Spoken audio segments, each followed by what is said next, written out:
Policia italiane po thellon hetimet për atentatin me armë të ndodhur disa ditë më parë në parkingun pranë parkut Via Ugo Jarussi në qytetin e Foggias, ku mbetën të plagosur 2 kalimtar. Në qendër të ngjarjes ndodhet një shqiptar dhe një italian, të dyta arrestuar nga autoritetet dhe me precedent të rënd penal. Sipas mediave italiane, shqiptari i përfshirë është 37 vjeçari Erion Rameta, i njohur ndryshe dhe me novkën Antonio Shqiptari, emër i njohur për hetuesit italian për shkak të historikut të tij kriminal. Rameta, së bashku me një bashkëmoshatar nga Foggia me emrin Basto, u arrestuan në akuzën e tentativës së vrasjes dhe armbajtjes pa leje pas shkëmbimit të zjarrit që shkaktoi panik në zonën e frekuentuar nga familje dhe fëmijë. Sipas rindërtimit të karabinierëve, ngjarja ndodhi mbrëmjen e 10 majit, kur një konflikt mes disa personave degradoi në përdorimin e armëve të zjarrit brenda parkut të Via Jarussi. Nga të shtënat mbetën të plagosur në këmbë 2 kalimtar, një çift që ndodhej rastësisht në zonë. Autoritetet italiane bëjnë me dije se fillimisht policia ishte njoftuar për një person të huaj që pretendonte se ishte kërcënuar me vdekje nga një i njohur në parkingun e Penny Market në Via San Severo,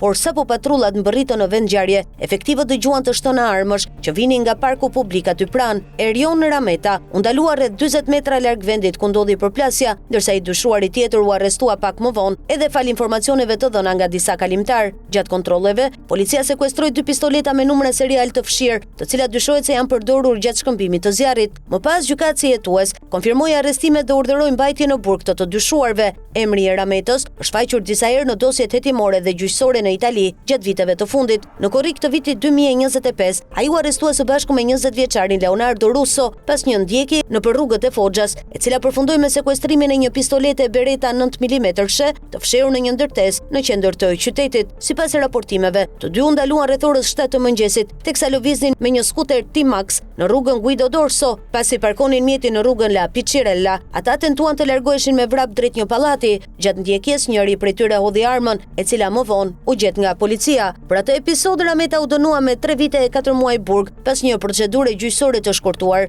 Hetuesit ngritën pikpyetje mbi faktin se pse 2 persona me precedent të rënd penal lëviznin të armatosur në qytet në orët e para të mëngjesit. Megjithatë, dosja më e rënd kriminale që lidhet me 37 vjeçarin shqiptar mbetet ajo e shpërthimeve me eksploziv që tronditën Foggiat gjatë viteve 2019-2020. Rameta u arrestua në prill të vitit 2020 dhe më pas u dënua me 6 vite burg për 2 sulme të kryera me metoda mafioze. Mes episodeve më të rënda përmenden shpërthimi me bombë pranë pubit Poseidon në nëntor 2019 dhe atentati i janarit 2020 dhe qendrës ditore për të moshuarit Il Sorriso di Stefano, që i përkiste grupit Telesforo Vigilante. Hetuesit italian e kanë konsideruar vazhdimisht Rametën si person të afërt me qarqet e Società Foggiana, organizata kriminale që vepron në zonën e Foggias. Megjithatë, deri tani nuk ka element që lidhin drejt për drejt ngjarjen e fundit me krimin e organizuar. Ndërkohë, hetimet për atentatin vijojnë dhe autoritetet po përpiqen të zbardhin motivet e konfliktit që çojnë në shkëmbimin e zjarrit, si dhe marrëdhëniet mes personave të përfshirë. Ngjarja ka rikthyer sërish shqetësimin për sigurinë në qytetin e Foggias, pasi të shtënat ndodhen në një zonë të mbushur me familje, gra e fëmijë, duke shkaktuar panik tek qytetarët.